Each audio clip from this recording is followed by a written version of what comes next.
اعوذ باللہ من الشیطان اللعین الرجیم بسم اللہ الرحمن الرحیم۔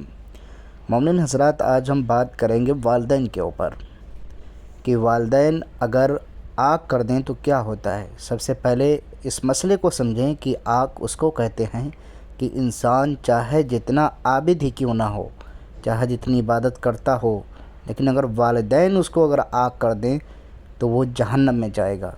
اب آئیے ہم جانتے ہیں کہ آگ کیسے ہوتا ہے انسان۔ حضرت رسول خدا صلی اللہ علیہ وآلہ وسلم ارشاد فرماتے ہیں، جس نے اپنے والدین کو غمزدہ کیا وہ آگ ہو گیا۔ دوسری حدیث، حضرت رسول خدا صلی اللہ علیہ وآلہ وسلم ارشاد فرماتے ہیں، جس نے اپنے والدین کو ناراض کیا ہے وہ چاہے جتنی نیک اعمال کرے مگر جنت میں داخل نہیں ہو سکتا۔ حضرت امام جعفر صادق علیہ السلام ارشاد فرماتے ہیں، والدین کی طرف گھور کر دیکھنے سے بھی انسان آگ ہو جاتا ہے۔ تو آپ تمام مومنین سے گزارش ہے کہ ہمارے اس چینل کو بھی ضرور سبسکرائب کریں اور بیل آئیکن آل کے اوپر ضرور پریس کریں، ویڈیو کو دوسرے مومنین کو بھی ضرور شیئر کریں۔ جزاکم اللہ خیر الجزاء، التماس دعا مومنین۔